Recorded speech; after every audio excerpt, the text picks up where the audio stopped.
களத்தில் நயினார், கவலையில் அறிவாலை. சாதி அரசியலை வீழ்த்திய மக்கள் அலை. தேர்தல் களத்தின் அனல் பறக்கும் நிலவர்.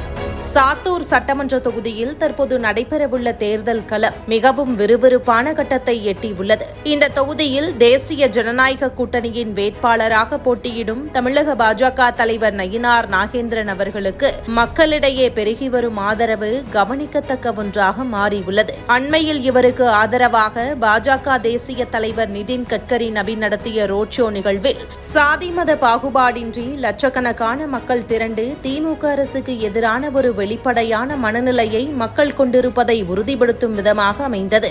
நயினார் நாகேந்திரன் ஒரு குறிப்பிட்ட சமூகத்தை சார்ந்த தலைவர் மட்டுமே என்று திமுக கட்டமைக்க முயன்ற போலி பிம்பங்கள் அனைத்தும் தற்போது சுக்குநூறாக உடைக்கப்பட்டுள்ளன. அனைத்து தரப்பு மக்களும், குறிப்பாக பின்தங்கிய மற்றும் தொழிலாளர் வர்க்கத்தைச் சேர்ந்தவர்கள் அவரை தங்களது பொதுவான தலைவராக ஏற்றுக்கொண்டு ஆதரவு வழங்கி வருவது ஆளும் கட்சிக்கு மிகப்பெரிய அதிர்ச்சியை ஏற்படுத்தியுள்ளது. திமுக ஆட்சியின் மீதான மக்களின் அதிருப்திக்கு மிக முக்கிய காரணம் கடந்த 5 ஆண்டுகளில் தேர்தல் வாக்குறுதிகள் எதையுமே அவர்கள் நிறைவேற்றாததுதான். குறிப்பாக சாத்தூர் தொகுதியின் முதுகெலும்பாக விளங்கும் தீப்பெட்டி தொழில் மற்றும் விவசாய துறைகளை ஆளும் அரசு முற்றிலுமாக புறக்கணித்துள்ளது. தீப்பெட்டி தொழிலுக்கு தேவையான மெழுகு மற்றும் குளோரைட் ஆகிய மூலப்பொருட்களின் விலை உயர்வால் இத்தொழில் நலிவடைந்து வரும் நிலையில் அவற்றுக்கு மானிய விலையில் அரசு மூலப்பொருட்களை வழங்க வேண்டும் என்பது பல ஆண்டுகால கோரிக்கையாகும். அதேபோல மழைக்காலங்களில் வீணாக கடலில் கலக்கும் வைப்பாறு உபரி நீரை சாத்தூர் மற்றும் அதனை சுற்றியுள்ள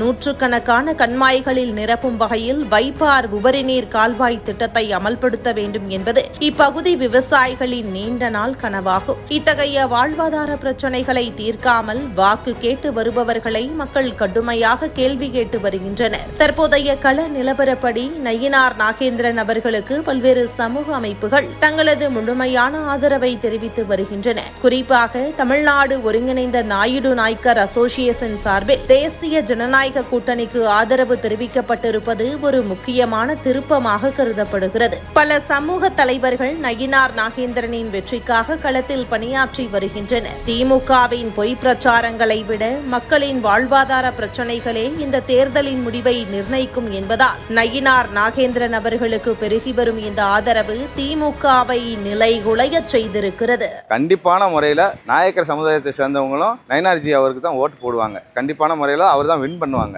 கடற்கரைராஜ் உள்ளவர் தான், பக்கத்து கிராமத்தில் உள்ளவர் தான். ஆனால் அவரை எளிமையாக அணுக முடியும்னு எப்படி நீங்கள் சொல்கிறீங்க? யாரையுமே அணுக முடியும்னு சொல்ல முடியாதுல்ல. இப்போ நயினார்ஜி அப்படி கிடையாது. அவங்க குடும்பத்தோட இங்கே இருந்து எங்களுக்கு வாக்குறுதி கொடுத்துருக்காங்க. அவங்க மகளும் மருமகளும் வந்து இலவசமான முறையில் நாங்கள் மாதம் ஒரு முறை இலவச சிகிச்சை முகாம் நடத்துவோம்னு சொல்லியிருக்காங்க. அவர் பண்ணையாருங்கிறனால ரொம்ப மிகப்பெரிய இதிலே இருக்க மாட்டார். மக்களோட மக்களா எளிமையாக அணுகக்கூடியவராக இருக்கிறாரு. அதனால அவருக்கு தான் எங்களோட வாக்கு. ஒடுக்கப்பட்ட மக்களுக்கு மிகப்பெரிய ஒரு மரியாதை கொடுக்குறாங்க. பழங்குடிய மக்களுக்கும் கொடுக்குறாங்க, எல்லாருக்குமே கொடுக்குறாங்க. ஆனால் வெளியே இதை பாசிச கட்சி என்று சொல்கிறாங்க. இன்றைக்கி பாசிச கட்சின்னு சொன்னோம்னா இதுவரை 5 ஆண்டுகள் ஆண்ட அந்த கட்சியை தான் பாசிச கட்சின்னு சொல்ல முடியும். ஆனால் ஸ்டாலின் மீது முழுமையான நம்பிக்கை இல்லை. பாரதிய ஜனதா கட்சியில் முழுமையான நம்பிக்கை இருக்கின்றது. அதுக்கு அரும்பாடு படுவோம். இந்த தொகுதியில் நயினார் நாகேந்திரன் வெற்றி பெறுவதற்கு முழு ஆதரவும், வெற்றி வாய்ப்பு பெறுவோம்.